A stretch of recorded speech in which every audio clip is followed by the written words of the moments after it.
Okay, I think we will get started. So, you're right. Let me switch. as you probably know, my name is George Dunlap. I work for Citrix on the open source team, vendor maintainer. And you probably heard, you may have heard a little bit about these Spectre Meltdown vulnerabilities. So today I'm going to talk to you a bit about that. And I think that makes the Spectre Meltdown vulnerabilities different than other vulnerabilities. They're not a simple kind of mistake.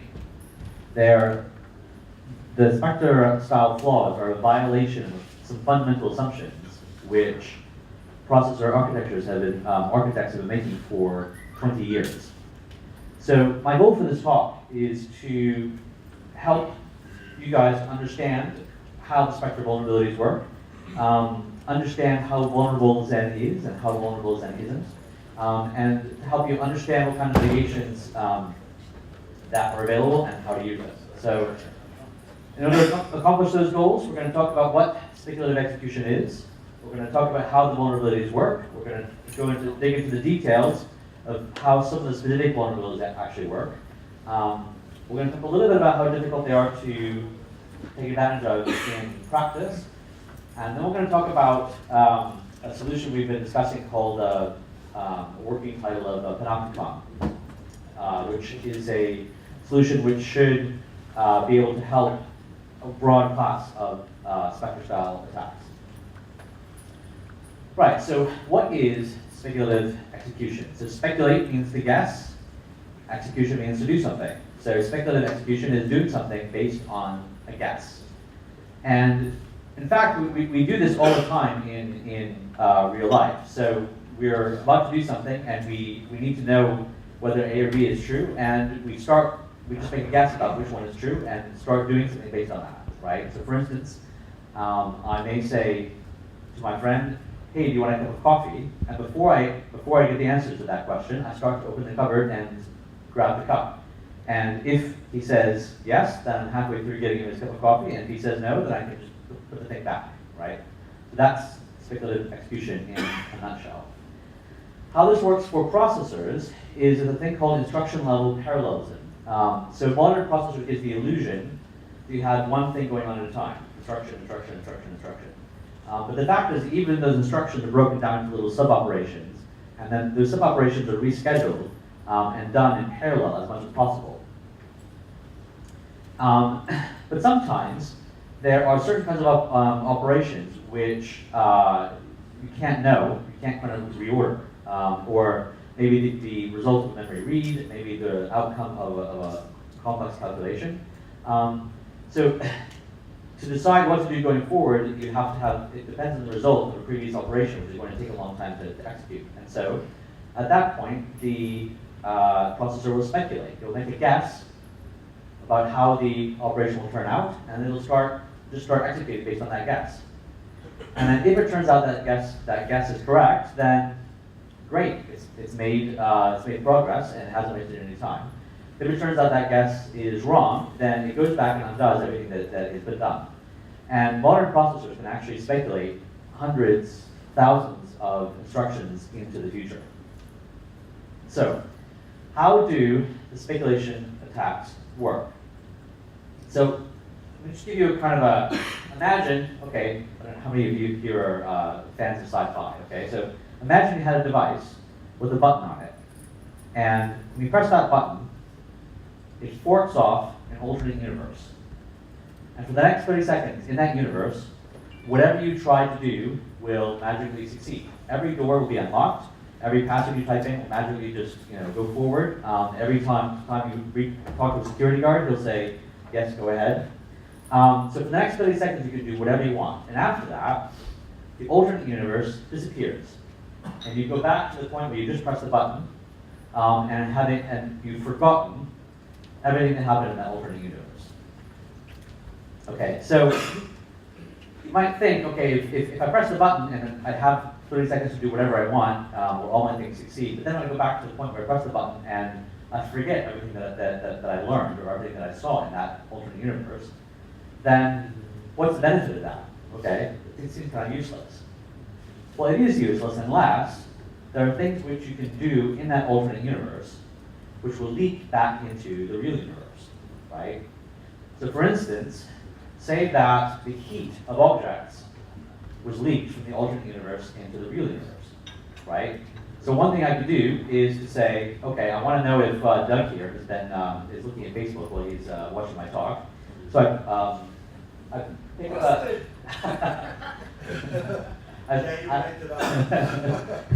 I have a spoon or something, right?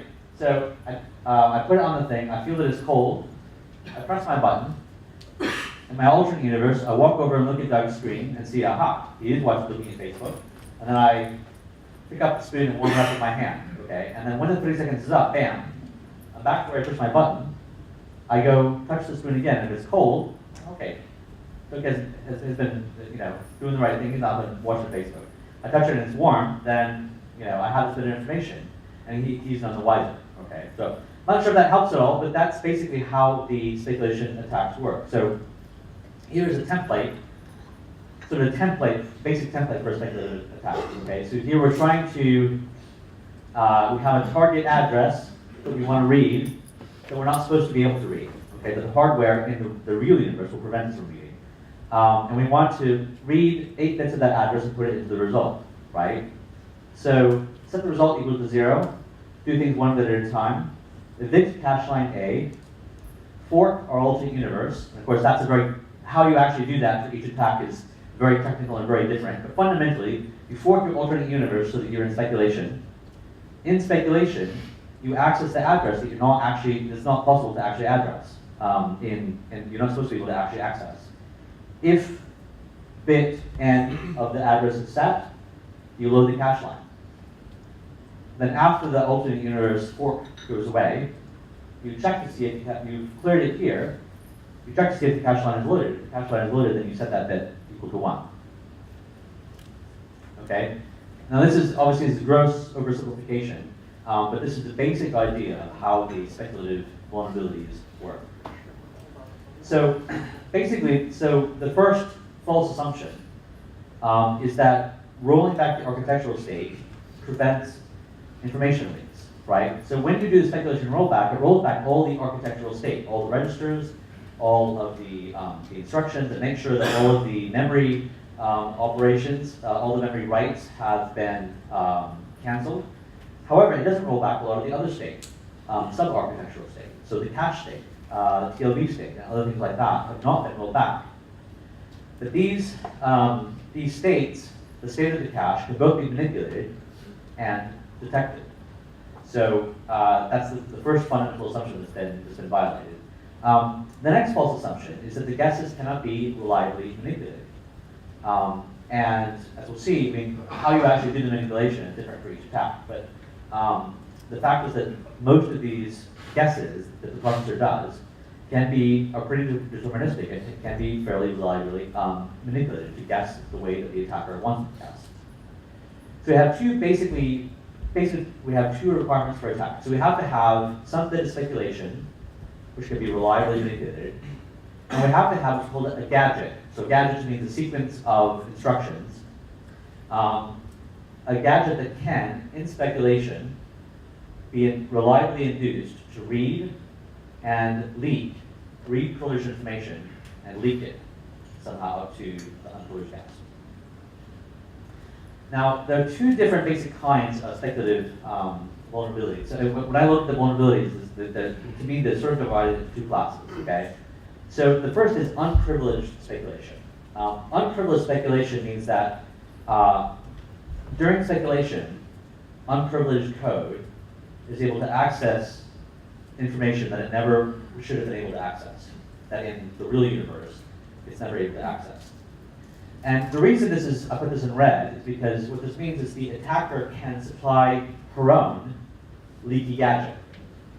Okay, so because it's running in unprivileged mode, the attacker can make their own gadget and do exactly what they want. The other kind of vulnerability is something called a privileged, let's say privileged speculation. And in this one, the vulnerability is that the attacker can allows speculation to cause privileged code to do something that would never do otherwise. Okay, So in this case, this kind of attack requires either a pre-existing gadget in the privileged code or dynamic code generation, like Git. Sorry, JIT, not Git. Okay, so a little bit more about privileged gadgets. When I say dynamic code generation, so if you have a JIT compiler, eBPF in the kernel, or a JavaScript compiler for your browser, then the attacker can cause their own privileged leaky gadget to be created during speculation. And now, I mean, things are changing all the time. The last time I talked to the people who knew about this stuff, no pre-existing gadgets in compiled code had yet been discovered. No, anywhere, in Linux or in Xen or anywhere. Does anyone want to contribute me on that? Okay. So all of the, if you go back and look at the attacks, so that they've used for the privileged speculation attacks like SP1 and SP2, that there are proof of concepts that allow you to attack from, say, KVM into the Linux kernel.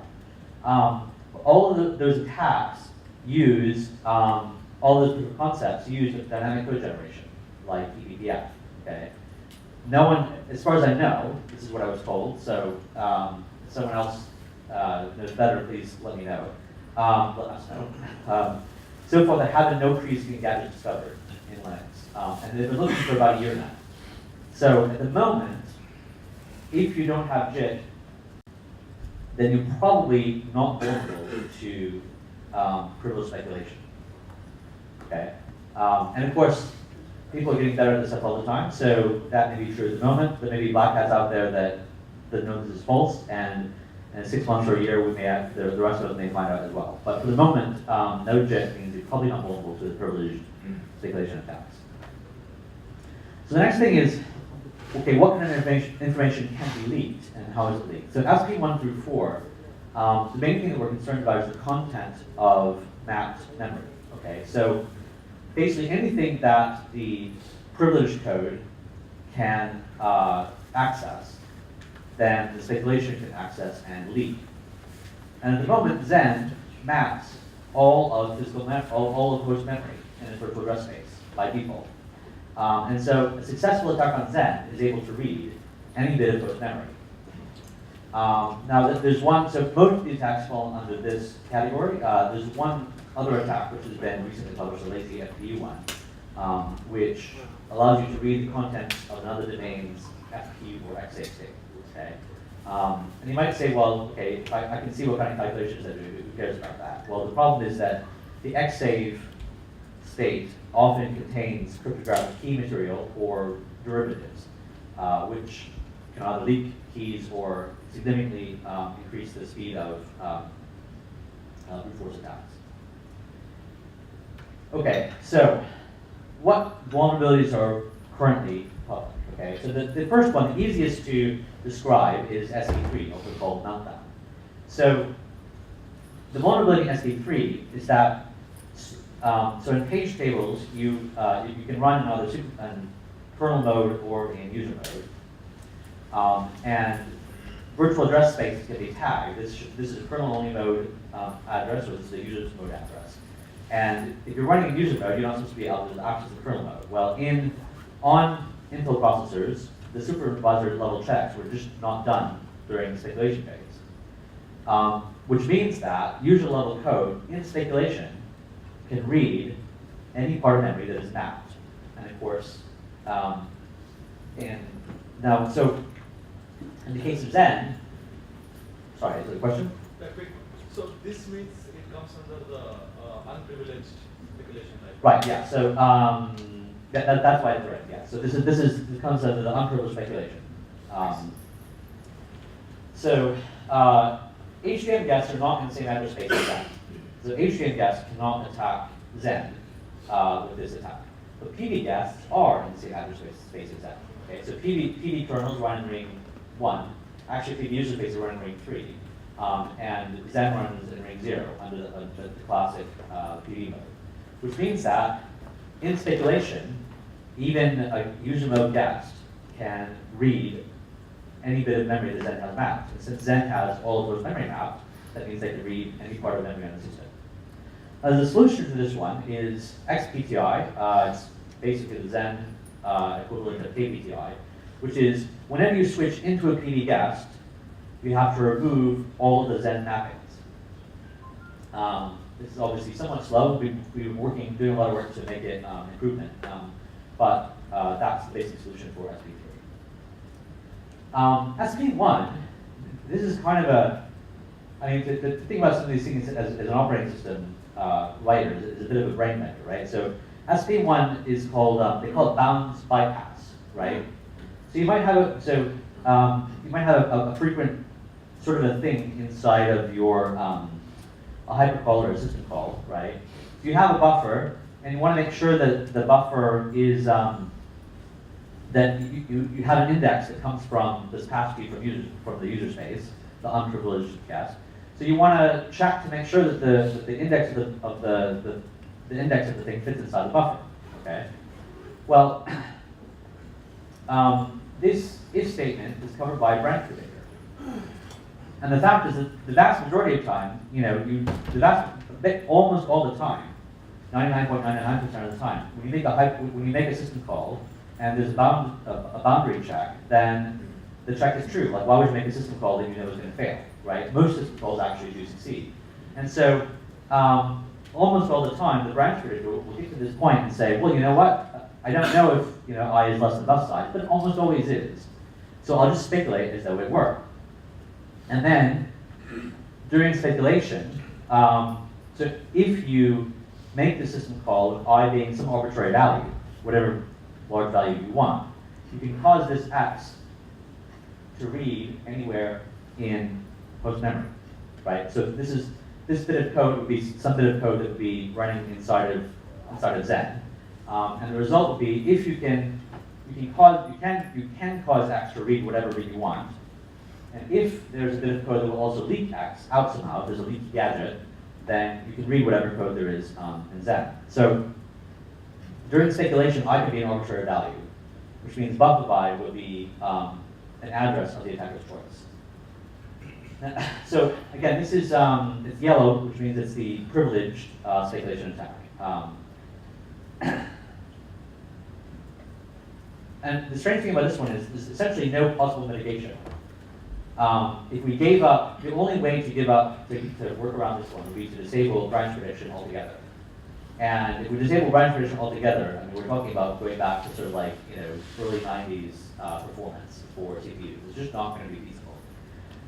The big good news is that because this is a privileged speculation vulnerability, and as of yet, we've never found any such leaky gadgets that you could take advantage of this. In Xen, have we found them in other places? Okay. Right. Well, okay. So, and again, my understanding, and I could be wrong, so if you know otherwise, my understanding was that they have been working on tools to search for leaky gadgets in compiled libraries, and then as of yet, they haven't found a single instance of a leaky gadget that was in pre-existing code. Does that make sense? So that could change, and which we already use Sale. Andy's waving at me. There are a few that were identified in Linux, but that was from manual inspection. Problem is, even with the scanning tools at the moment, the false negative rate is so high that it takes a huge amount of human effort to analyze. So you said they have actually found. There was some in Linux. Okay, so there have been some in Linux. I stand corrected. Okay. Right, but the tools at the moment have a very high false positive rate, but there have actually been found some successful ones in Linux. Okay. Okay, so the next one to talk about is SP2. SP2 is an interesting one because whether it is an unprivileged one or a privileged one depends on whether you have SMEP. I'm describing what SMEP is in a second. So, but how this one works is called branch target injection. So one of the common things that operating systems do is they have tables of function pointers, right? And so you can have a batch of operations which, if you're configuring it one way, you call this function, you call this code over here. If you configure it a different way, you call this function, you call this code over here, okay? So obviously, reading the function pointer every time you want to make this call could potentially be very slow. And so what the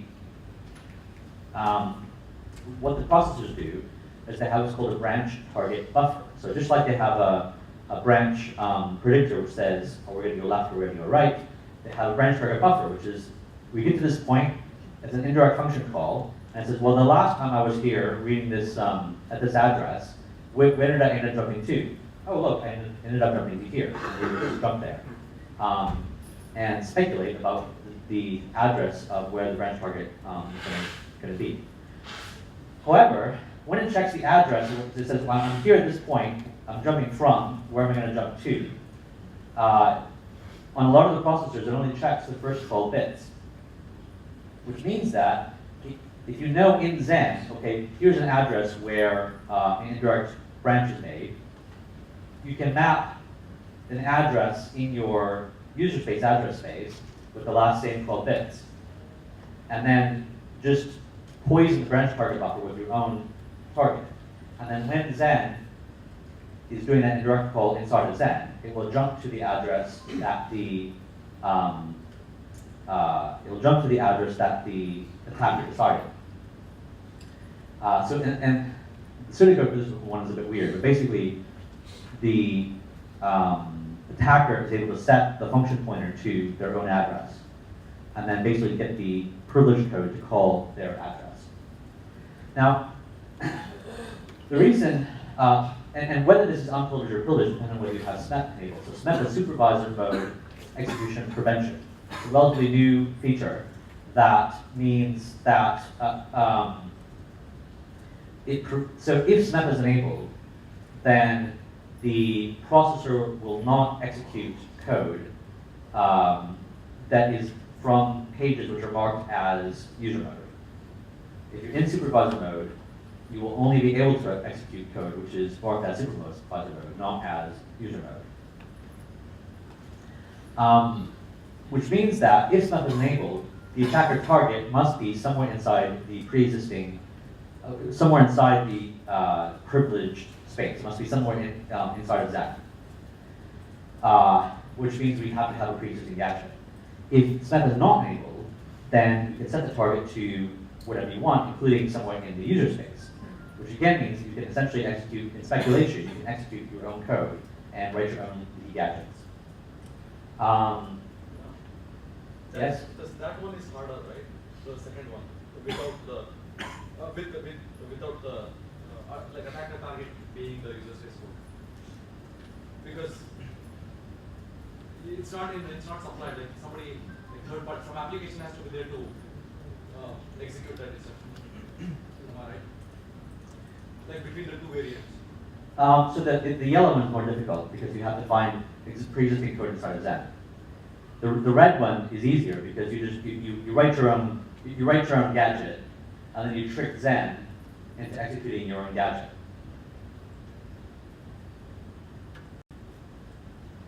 Does that make sense? Okay.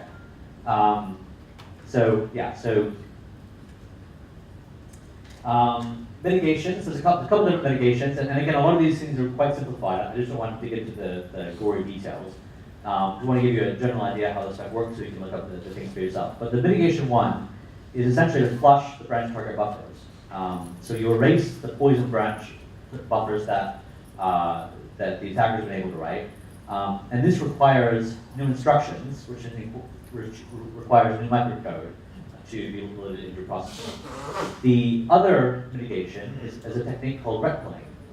What you do here is you trick the processor, so when you compile your code, such that before doing an indirect branch, you do a little trick that will prevent all speculation from happening across the indirect branch. So this is a little bit slower. And both of these, essentially what both of these things do is they reduce the amount of speculation into indirect branches, which of course makes things slower, but makes things a lot safer. And mitigation to retplaying doesn't require any microcode, but it does require a compiler which supports these options. Okay, As we discussed a little bit before, so privileged speculation in Xen, we don't have any dynamic code generation, and we've found none so far. And the probability of finding one of these things is probably related somewhat to the amount of code that there is. So the less code that you have actually running, the less chance that you're going to be able to find one of these leaky gadgets that you can use. So the next thing I want to talk about is some other things that we can do to help mitigate things in general. So the reason all of these things right now, successful attacks right now, can read all of those memory, is that Xen itself maps all of those memory. But why does it do that? Why does it map all of those memory? It's basically nothing more than convenience. So when Xen was originally written in 32-bit mode, Xen is very constrained in how much virtual address space it has, even more than the Linux kernel. So Xen itself in 32-bit mode never was able to map all of physical memory. It always had to map and unmap things as required. And when we went to 64-bit, we started mapping all the memory simply because it was there and why not, right? It's a little bit faster. But the fact is that Xen is still constrained architecturally to having 5 terabytes of virtual address space. So if you have more than 5 terabytes of physical RAM, then you still need to do this whole map and unmap stuff. So all the mechanisms required to be able to access the memory without having it mapped all the time are still there. And in fact, even if you don't have more than 5 terabytes of RAM, when you enable the debug mode, Xen will automatically map and unmap 100% of the time anyway. It will both do the direct map, and it will map and unmap, just to make sure that we're testing that bit of functionality. So all of the stuff that we need to map and unmap stuff is still present, and it's still being tested. So one of the things we're looking at doing is a project that I'm calling, I sort of call Panopticon. If you think of a better, it's also been called Nothing to Hide. Panopticon it was kind of a theoretical kind of a prison that was developed in the enlightened 19th century. And the idea was a prisoner in a cell a prisoner in a cell was able to be seen by some guard at any time. They had to assume that at any point in time they were being watched by the guard. And so the question is, can we build Xen with the assumption that guests can read all of this memory at any given time? And I think the answer is probably yes. So the very first thing that we could do that would mitigate a huge amount of the Spectre attacks, the huge amount of the information that you can get using the Spectre style attack, is to get rid of the direct map. Make it so that Xen always has to map and unmap pages, even if it's less than 5 terabytes. There's a couple other things you want to be able to do as well. You probably want to be able to isolate the CPU stacks, right? So that when you're making a hypercall, you can't read that you don't have the Xen stacks of the other CPUs available. You only have the Xen stack of your own CPU available. And the other stuff is kind of a long tail of going and closing out all of the sources of information leaks, zeroing unnecessary memory, and so on. And so if we have this, you can imagine saying, well, okay, you can speculate, you can read my memory, so what? Bring it on, right? I've got nothing to hide. You can't get any useful information from me except, okay, this guest has this address map, and so on. Okay, and with that, that's what all I have. I think that I will take any questions. Yes? Do I need a microphone? Oh, yeah. Yeah, come on.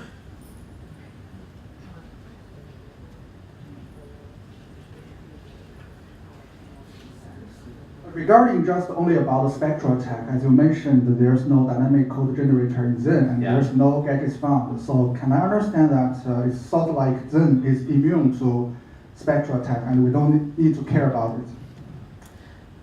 At the moment, no one knows how to actually. At the moment, if you have SNEP enabled, so Spectre, right, is SP1 and SP2, Yeah. right? If you have SNEP enabled, at the moment, no one knows how to actually attack Xen. Yeah. Yes. So But yeah, so maybe no one knows how. I mean, maybe it can't be attacked. Maybe it can, and we haven't figured out how to yet. Does that make sense? yeah. So maybe we haven't figured out publicly. Yes, there we go. So it's you know. Yeah. The second question is, can you share the name of tools you use to search gadgets in Xen or Linux? So,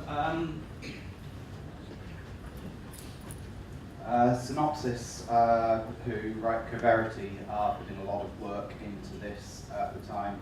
There's also a tool written for Linux called smatch, which is on kernel.org.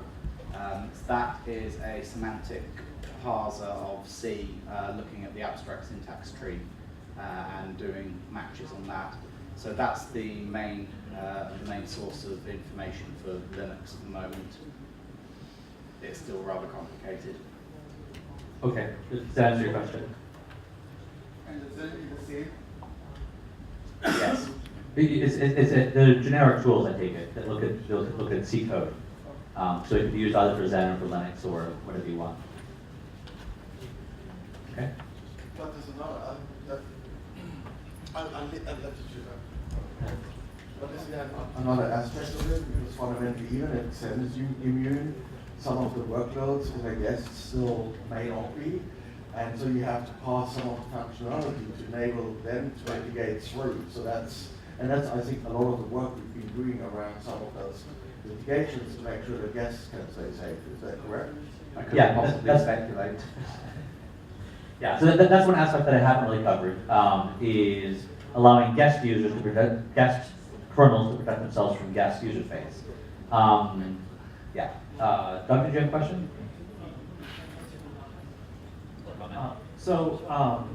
Have we talked to any of the CPU vendors as far as pipeline goes for assisting with some of those future items? Well, I mean, Citrix. Yeah, some further help in making that less costly. How about that? Like zeroing out memory. Oh, right. And things like that to make some of the future features less costly. Has that and I mean, obviously it's hard to give some input into that, but I mean, getting the word out on like this is what Xen wants to do, Linux probably wants to do something similar. Like how can we get features to just like they've been enhancing VT, Right. and, VTX and whatnot. I don't know if that's been kind of put out in front of folks. Yeah. I guess we could take an action to do that, right? Well, we don't, yeah, so we don't know exactly how expensive this is yet. So, I mean, I mean, like on modern hardware, zeroing memory is pretty quick, yeah, yeah, yeah. Cool, more questions? Okay, thank you.